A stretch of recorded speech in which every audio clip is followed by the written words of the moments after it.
بسم الله الرحمن الرحیم. وقتی که سخن از یاران رسول خدا صلی الله علیه و سلم میشه، شاگردان مدرسه نبوت، برگزیدگان نسل اولیه اسلام، دقیقاً این مسئله در ذهن انسان تجلی پیدا میکنه که اگر نسل اولیه اسلام رو درست نفهمیده باشن، درست اطاعت نکرده باشن، درست براشون برنامه ریزی نشده باشه، چگونه ممکنه نسل‌های بعدی نسبت به اسلام انگیزه پیدا بکنن و بتونن فهم پیدا بکنن و درست عمل کنن؟ بر همین اساسه که با توجه به اینکه پیامبری دیگری قرار نیست بیاد، خاتم النبیین هست محمد صلی الله علیه و سلم، و معجزه ایشون هم کلام خدا و سخن الله رب العالمین به عبارتی و همین قرآن کریم و قرآن مجید هست.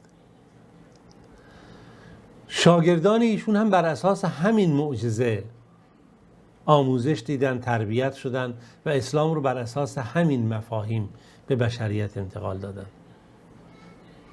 پس نسل اولیه اسلام در واقع نسل واقعی، نسلی منحصر به فرد، نسلی ممتاز و نسلی برگزیده است برای فهم دقیق اسلام.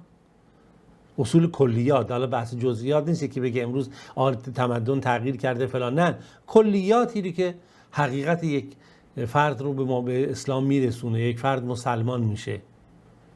این نسل اولیه پس بهترین و برترین و دقیق ترین نسلی هستند که اسلام رو شناختند، بهش عمل کردن و الگوهای عملی در زندگیشون هست. رسول خدا صلی الله علیه و سلم رو مستقیم دیدن، از رسول خدا صلی الله علیه و سلم مستقیم دستورات رو شنیدن، وحی الهی مستقیم با واسطه محمد صلی الله علیه و سلم به اونها رسیده بدون هیچ واسطه دیگه، و عملا در مرحله تربیتی و آموزشی قرار گرفتن. و اینجاست که خداوند میگه اگر ایمان بیارن به آنچه که یاران رسول الله ایمان آورده، مسلمانان آمنو به مثل ما آمنتم بهی فقط اهتدوا، این به هدایت میرسن. و این نسلی که اولئک هم الفائزون اولئک هم المفلحون با چنین مفاهیمی میاد مطرح میشه. پس ما نگرشمون به نسل صحابه نه یک نگرش فقط تاریخی، نه یک نگرش فقط اسطوره‌ای، نه یک نگرش قصه‌ای، نه یک وقت گذراندن یک وقت، بلکه یک یاد گرفتن و یک تعلیم و یک آموزش از اولین افرادی است که در مدرسه نبوت، در مدرسه اسلام آموزش پیدا کردن و الله رب العالمین هم خوشنودیشون از اونها اعلام کرده. کلا وعد الله الحسنی، و همه خداوند وعده حسنا و نیک و بهشت داده. پس نگاه ما به این داستانها، به این سیمای صحابه، باید نگاهی عبرت آموز باشه. به این رو خواستم یادآوری کنم که خدای نکرده فقط به عنوان یک عبور و مرور از کنار یک واقع حادثه نباشیم، هرچند که ممکنه مثلا در هر حلقه ما یک حادثه کوچکی رو نقل بکنیم، یک شخصیتی رو در یک بخشش رو مطرح بکنیم، اما این خودش یک تلنگریه، یک نگاهی به اون نسلی که این حقیقت رو فهمیدن. داستان امروز ما در مورد بانوی بزرگوار و صحابیه بزرگوار ام قیس بنت محسن هست. محسن با صاد، ام قیس بنت محسن هست. خب این داستان بشه، این اسم ممکنه، گفتم خیلی از این اسامی ممکنه برای ما آشنا نباشه، به سبب اینکه ما اصلا با تاریخ اسلام آشنایی نداریم به جز با چند نفر حقیقتا در حد اسم. بله، صحابه پیامبر خدا صلی الله علیه و سلم اون نسل برگزیده ای هستند که خداوند اونها رو انتخاب کرد برای انتقال رسالت اسلام، پیام اسلام و یاری دین خودش و برتر قرار دادن کلمه و برنامه خودش. و این صحابی بزرگوار از مردان و زنان همه انس و الفت با رسول خدا صلی الله علیه و سلم داشتن، با این استاد خودشون داشتن، با پیامبر الله رب العالمین داشتن، در اقوال پیامبر، در افعال پیامبر، حالات پیامبر تفقد میکردن و سعی میکردن که اون چیزی که لازم هست دریافت بکنن. و ما هر چه اگه بخوایم گفتیم از خیر اینها بگیم به جایی نمیتونیم واقعا اندکی رو از اون دریای بزرگ بگیم. صفات پاک و درون شفاف اونها که خداوند شهادت میده و همه اینا نکاتیه که ما نمیتونیم این رو به راحتی بیان بکنیم و گذر زمان هم هرچه این رو تکرار بکنیم میبینیم تازه و تازه تر هست.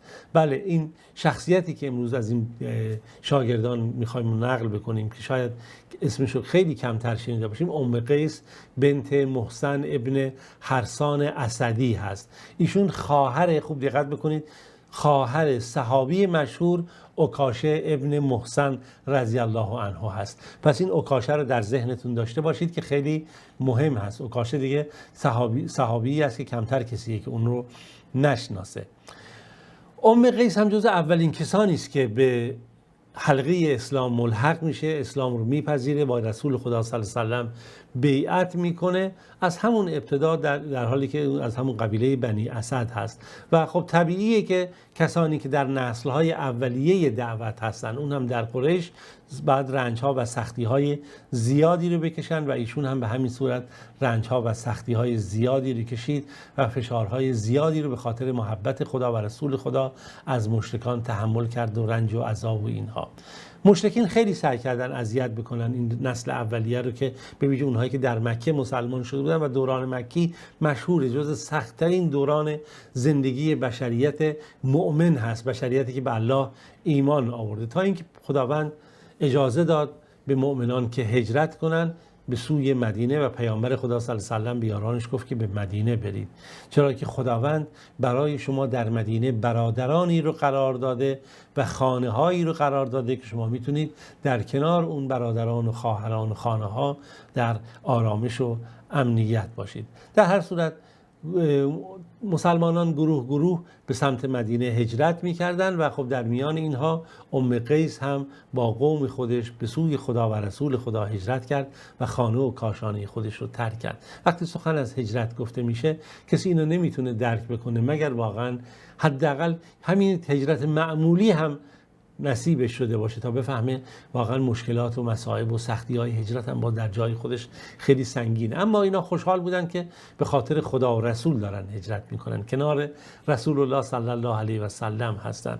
محمد ابن اسحاق در کتاب سیره خودش نقل میکنه از هجرت ام قیس و قوم و فامیلش، میگه که بنو غنم ابن دودان که اهل اسلام بودن قد اوعبوا هاجروا باجمعهم، همه اینها هجرت کردن الی المدینه مع رسول الله هجرتن، خوش به حالشون، به سوی مدینه با رسول خدا صلی الله علیه و سلم. نساؤهم و رجالهم، نگاه کنید جالبه، ابن اسحاق اول کلمه زنان رو آورده. خوب نگاه کنید نگاه نسل‌های اولیه اسلام رو و اون چیزی که امروز متاسفانه نسبت به زن تلقی میشه، حتی کسایی که خودشون دیندار دارن، خدا به ما رحم کنه، میگه زنانشون و مردانشون.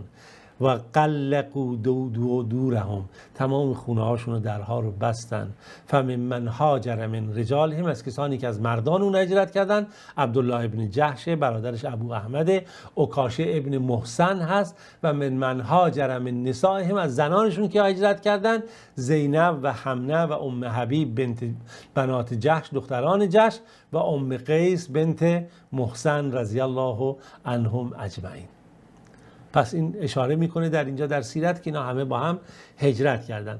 ابو احمد ابن جحش که برادر عبدالله ابن جحش هست و شاعر بود و خب ایشون هم جزو همین کسانی هست که هجرت کرده، شخصیت هست که دارای لطافت روحی و ظرافت شیرینی در کلامش هست، در اشعار خودش اشاره به این هجرت میکنه و خیلی جالب میگه دعوت بنی غنم لحق دمائهم، میگه دعوت کردم فرزندان این طایفه خودم رو برای اینکه خون خودشون حفظ بشه، للحق لما لاح للناس ملحبی، برای اینکه به حق بیان، به سوی حق بیان، حقی که برای مردم روشنی آورده. میگه اجابوا بحمد الله لما دعوه، پاسخ دادن اینها به دعوت که داده شده بود به حمد خدا، الی الحق داعی و النجاح فاوعبوا، به سوی حق و اینو دریافت کردن.